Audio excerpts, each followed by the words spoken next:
Bonjour et bienvenue dans votre émission Reçu 7 sur 7. Nous sommes toujours dans l'importunité spirituelle pour cette 4e saison.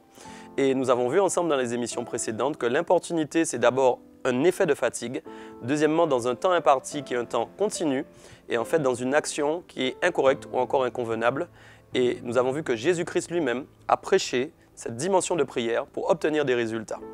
Donc nous verrons un texte qui est dans Luc chapitre 11, versets 5 à 9 et qui nous dit « Il leur dit encore, si l'un de vous a un ami et qu'il aille le trouver au milieu de la nuit pour lui dire « Ami, prête-moi 3 pains, car un de mes amis est arrivé de voyage chez moi et je n'ai rien à lui offrir. » Et si de l'intérieur de sa maison, cet ami lui répond « Ne m'importune pas, la porte est déjà fermée, mes enfants et moi sommes au lit, je ne puis me lever pour te donner des pains, je vous le dis, même s'il ne se levait pas pour les lui donner parce que c'est son ami, il se lèverait à cause de son importunité et lui donnerait tout ce dont il a besoin.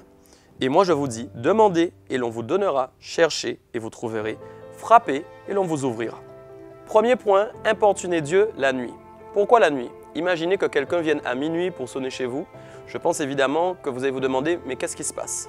On voit donc que quand on dérange la nuit, l'importunité est directement mise en place. C'est pourquoi je vous conseille de faire vos demandes actives pendant la nuit et vous verrez que vous aurez des résultats puissants.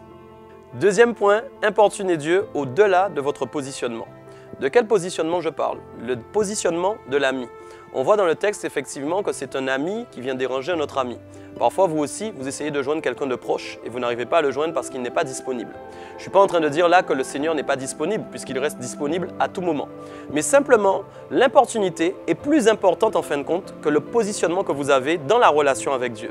On voit ici dans le texte très précisément qu'il est dit « Je vous le dis, même s'il ne se levait pas pour les lui donner parce que c'est son ami, il se lèverait à cause de son importunité. » C'est donc l'importunité qui précède le positionnement.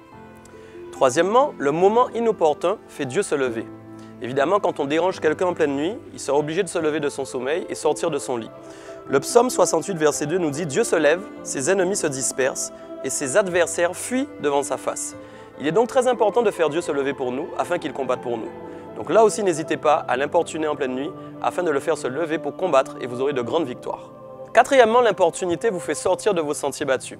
Il faut un moment que ce qui compte le plus pour vous, c'est l'obtention de votre réponse. Vous verrez que quand l'obtention de votre réponse sera le centre de vos pensées, vous serez comme cet homme qui a frappé en pleine nuit. Je pense qu'il est rare que vous disiez un jour « Tiens, je vais frapper chez un ami à minuit, ça m'étonne que vous le fassiez. » On voit là pourtant que dans cet exemple, c'est ce qui a été prêché. C'est donc important pour vous que l'obtention de votre réponse favorise votre motivation et vous pousse vraiment à faire des choses incroyables que vous n'auriez jamais fait habituellement, dans l'inconvenable, mais en fait c'est bien parce que c'est l'inconvenable de Dieu.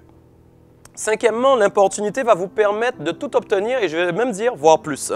Regardez bien au verset 8, il est dit « Je vous le dis, même s'il ne se levait pas pour les lui donner, parce que c'est son ami, il se lèverait à cause de son importunité et il lui donnerait tout ce dont il a besoin. » Évidemment, je pense bien que même moi, si quelqu'un vient me déranger à minuit, je peux vous dire que j'aurai une seule envie, c'est me lever, ouvrir la porte et lui donner ce dont il a besoin. Et peut-être même que je vais lui dire « Tiens, prends même ça en plus et ne reviens plus. » Ça veut dire que vous avez moyen non seulement d'obtenir quelque chose que vous avez demandé à Dieu, mais en plus, vous aurez la cerise sur le gâteau. Le Seigneur bénira votre foi avec une bénédiction supplémentaire sur la bénédiction qu'il vous aura offerte. Sixièmement, l'importunité offre le plan pour arriver jusqu'à la porte de Dieu. Il est dit « Et moi, je vous dis, demandez et l'on vous donnera, cherchez et vous trouverez, frappez et l'on vous ouvrira. » Demandez l'adresse du Seigneur ou encore le plan pour y aller, cherchez avec le plan et suivez la route indiquée. Une fois arrivé à destination, positionnez-vous devant sa porte et frappez. Quand on frappe en pleine nuit, on frappe pour se faire entendre, alors frappez fort, le Seigneur va vous ouvrir. Alors en conclusion, pour ne rien oublier, importunez Dieu la nuit, très important. Oubliez le fait que vous soyez son ami, mais pensez plutôt à le déranger.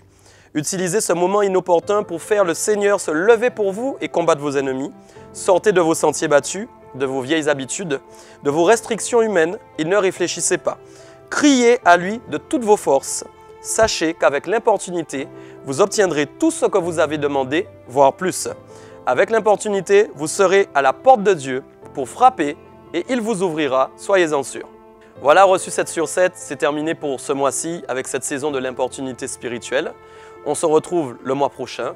Je vous souhaite une merveilleuse accélération divine cette semaine et comme je le dirai encore, que la balance soit toujours bien pesée.